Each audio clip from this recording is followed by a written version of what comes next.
पाकिस्तान में तेजी से इल्हाद के बढ़ते हुए रुझान के खौफ से पाकिस्तानी हुकूमत ने मेरा चैनल ब्लॉक कर दिया है, जिसकी वजह से आप मेरी वीडियोस तो देख सकते हैं लेकिन चैनल नहीं।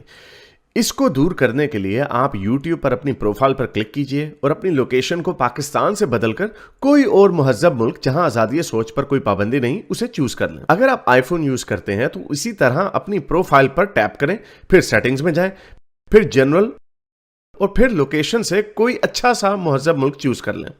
अगर आप एंड्रॉयड इस्तेमाल करते हैं तो उधर भी लोकेशन चेंज कर सकते हैं।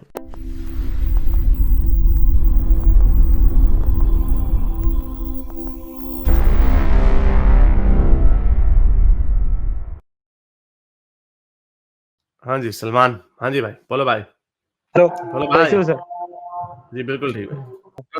अगर चोरी करता हूँ तो मेरे को साइंस के मुताबिक क्या नुकसान है? क्या?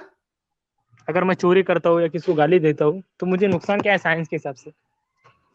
चोरी करते हो उसका साइंस के हिसाब से तो कोई ताल्लुक नहीं है, उसका उसका लॉ एंड ऑर्डर से ताल्लुक है, उसका अगर ताल्लुक मैं किसी को मोरालिटी से मारता है। हूँ या, हाँ या किसी को मोरालिटी से है। मारता हूँ या किसी को हाँ बदतमीज करता हूँ तो उससे मेरा उसका साइंस से ता, क्या नुकसान है? उसका उसका उसका ताल्लुक मुआशरे से है। हम तो मुआशरा मेरा एक ऐसा मजहब इस बनाते चीज हैं। हाँ, तो यार मजहब बात इस तो चीज सुन लो को रोकता है यार, ना? ओ भाई यार आप तवे पे बैठे हुए हो। सवाल मेरे से पूछा या हवा से पूछा? हवा से पूछा तो जाके हवा से बातें कर लो। सवाल कंटिन्यू था वो। अच्छा पहले पूरा कर लो फिर सवाल। अच्छा पूरा सवाल कर लो फिर। अगर सवाल कंटिन्यू करना होता ना तो ब्रेक है ना मारा करो, स्पीड ब्रेकर आ जाता बीच में। पूछे सवाल अपना पूरा। अगर मैं किसी को गाली दूं या किसी को मारूं, मुझे साइंस से क्या नुकसान सर? मैं चोरी करूं किसको नहीं? ये मुझे मजहब ही रोकता है ना सर, हर चीज से, चोरी से, गुनाह से, मर्डर से। बोलिए आप। ये आपको मजहब नहीं रोकता, ये आपको मुआशरा रोकता है। मुआशरे के कुछ असूल होते हैं, इसको कहते हैं सोशल कॉन्ट्रैक्ट थ्योरी।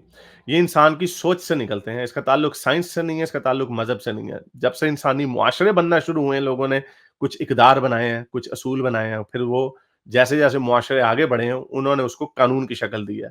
जूं जूं या जब इंसान एक छोटी जगह पे रहता है, नकल मकानी में रहता है, जो एक खाना बदोश जिंदगी होती है, तो उनके छोटे-छोटे असूल होते हैं कि हाँ भाई ये हमने ये करना है, इतना खाना अगर मर्द जाके खाना लेके आएँगे तो उसमें हम शेयर करेंगे, उसमें जो घर का सरबराह है उसका इतना हिस्सा होगा वगैरह-वगैरह। ये छोटे-छोटे असूल होते हैं। जब मुआशरे जब ये सेटलमेंट होती हैं, जब शहर बनते हैं, छोटी-छोटी बस्तियाँ बनती हैं, तो फिर वहाँ पे एक पॉलिटिकल हायरार्की बनती है। वहाँ पे एक स्किल्ड क्लास बनती है। अब उनकी इकोनॉमी बनती है।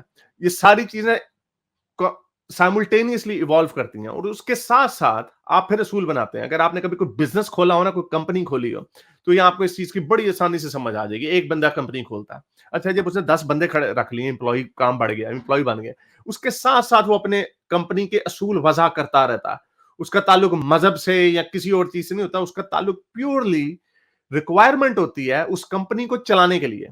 उसी तरह जब मुआशरे बनते हैं ना, उस मुआशरे को चलाने के लिए असूल खुद ब खुद आपको बनाने पड़ते हैं। अच्छा जी हमने इतनी तनख्वाह रखनी है, इस बंदे की इतनी तनख्वाह रखनी है, इसकी ज़्यादा रखनी है, ये इतने लोगों का सरबराह होगा और उसका सरबराह मैं होऊँगा। और हमने इसके पीछे क्या-क्या असूल बनाने हैं। ये असूल वक़्त के साथ-साथ वज़ा होते हैं। चोरी नहीं करनी, डाका नहीं डालना, कत्ल नहीं करना वगैरह-वगैरह। इसकी क्यों क्यों ज़रूरत है? वो मुआशरा चल ही नहीं सकता जहाँ पे चोरी आम हो। जहाँ पे कत्ल गारत आम हो, वो मुआशरा चल ही नहीं सकता। ये जो अभी हम बात करते हैं कि यहाँ पे जी इंडिया में दंगे-फ़साद हो सकते हैं, ऐसा नहीं होना चाहिए। वो क्यों करते हैं? आपका मज़हब तो कहता है जो गुस्ताखे रसूल है उसके सर तन से जुदा कर दो। वो हम लेकिन हम क्यों कहते हैं कि उनको ये वो वही लॉजिक अगर वो अपनाएँ ना, गुस्ताखे हिंद की एक सज़ा सर तन से जुदा, गुस्ताखे हिंदुइज़्म की एक सज़ा सर तन से जुदा, अगर वो ये नारा लगा दें आपको मारने लग जाएँ, तो वो तो लॉजिक आपकी लॉजिक से तो वो ठीक है, लेकिन वो ऐसा क्यों नहीं करते? हम ऐसा क्यों कह रहे हैं कि उनको ना करना चाहिए? क्योंकि मुआशरे की रिक्वायरमेंट ये है। मुआशरे के असूल हैं, क्योंकि हमें इस चीज़ की समझ है कि जिस मुआशरे में कत्लो-गारत होगी, खा वो किसी भी मामले पे हो, वो मुआशरा आगे चल नहीं सकता। तो ये मज़हब ने नहीं हमें सिखाया, ये इंसान की सोच ने इंसान को ये सिखाया। तो सर, लेकिन जाकिर नाइक को क्यों इंडिया से हका ले गया मिनिस्टर ने? उसने टैक्स के फ्रॉड किए हैं। किस तरह? उसने वो तो टैक्स सब के प्रूफ लाके लिस्ट बता रहा है, वो तो मैंने टैक्स भरा, ये भरा। नहीं तो हालांकि आके उसके पास अदालत में जाके बता देना, टैक्स के फ्रॉड किए हैं उसने। सिंपल सी क्रिमिनल बात है। बोल के, हाँ क्रिमिनल है बोल के आउट ऑफ इंडिया कर दिया उसको। नहीं वो आउट ऑफ इंडिया, वो खुद गया हुआ आउट ऑफ इंडिया, भागा हुआ, उसने टैक्स के फ्रॉड किए हैं। उसकी एफआईआर ठीक है। फटी हुई है सर।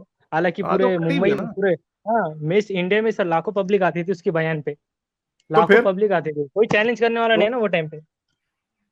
चैलेंज उसको सैम हैरिस ने उसको चैलेंज किया हुआ, उसने सैम हैरिस को लिफ्ट नहीं कराई, डेविड वुड ने उसको चैलेंज किया हुआ, उसने उसको लिफ्ट नहीं कराई। तो वो तो चैलेंज, वो आपकी तरह के बच्चे आके खड़े हो जाते थे।